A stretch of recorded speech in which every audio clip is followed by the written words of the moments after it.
I'm glad we didn't listen. Look at what we would be missing. They said, I bet they'll never make it, but just look at us holding. The Suffield High School 1998 boys spring track team was a team of which much was expected and much was delivered. In sports, it is rare to hear of the team that is supposed to win, likely to win, and despite the tremendous pressure of this anticipated accomplishment, manages to win. The stories of the underdog team that overcomes tremendous odds to win a championship have become almost commonplace. We all know of the team with nothing to lose putting together a combination of determination, skill, and a little luck, and then go on to beat a competitor who is stronger, better rested, and on paper, the better team. These stories, although great in their own right, have become almost so commonplace and have reserved a place in our own psyche that when we begin to hear of such a team, we already know the ending. The genesis of winning came the season before, when the 1998 indoor track team came in second in the state championship. Many of the key players on the spring track team were also on the boys' 98 winter track team. They also beat many teams throughout the regular 1998 spring season, compiling 7 wins and 2 losses during the regular spring season.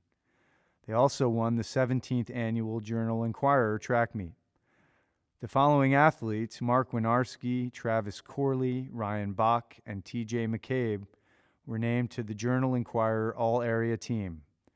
In the NCCC tournament, John Carlton took first place in the shot put and discus, and Mark Winarski took first in the 110-meter hurdles.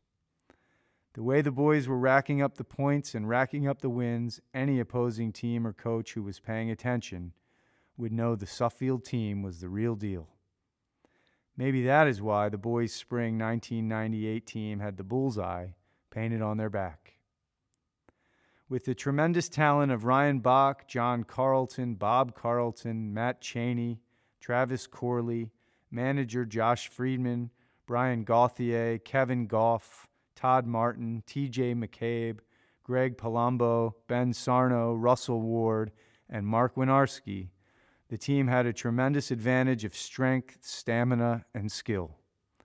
The head coaching staff consisted of seasoned coaches Charles Chuck Thompson, who had over 40 years' experience as both a participant and coach, and Joe Sinecrope, who was the head boys track and field coach at Suffield for over 20 years and was also selected Track and Field Coach of the Year by the Connecticut High School Coaches Association in 1990.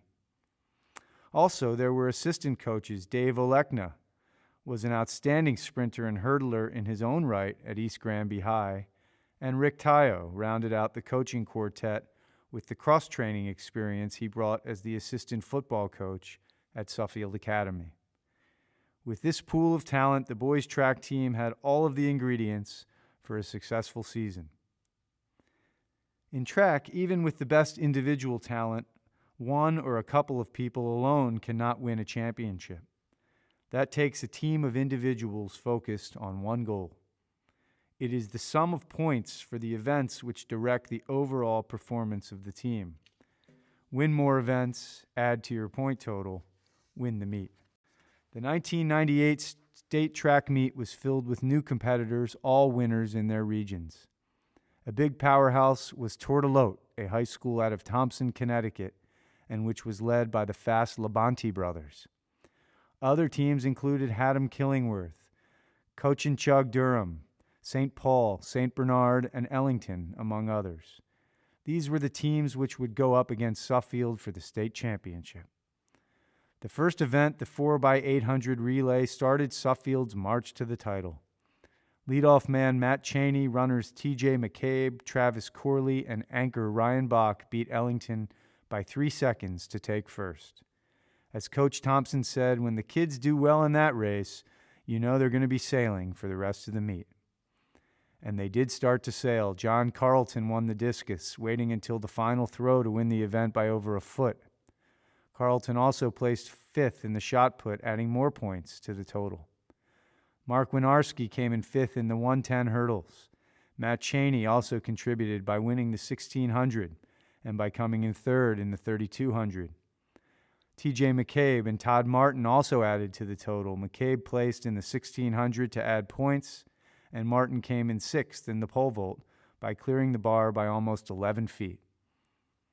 Suffield had lost the lead to Tortolote by the time the 800 meters got underway. Bach, who was running in the race, had hoped to finish in the top 3, but then realized how close the team totals were. That is when Ryan Bach took the team on his shoulders and, despite having a painful knee injury, took first place in a close race in which he had to turn on the afterburners during the last 100 meters to go from 2nd to 1st. With Bach's win, Suffield had retaken the lead. But before the final event, which was the javelin, Suffield was barely in first place. Tortolote had just won the 4x400 relay, which was the final track event, and Suffield did not place. It needed the points from Mark Winarski to solidify the win. Winarski, who enjoys the pressure of a big event, placed 4th with a throw of over 161 feet. That throw cemented the 68 points needed to beat Tortolote, the next closest competitor, by 9 points. And it also gave Suffield the first state championship in track. After the meet was over, one of the Suffield High School 1998 boys track team members asked Coach Thompson, "Hey, does this mean we get jackets, Coach?" And yes, the team did get jackets. They also get a place in the Suffield Athletic Hall of Fame for being the first spring track team to win the state championship. Congratulations to both the athletes and coaches.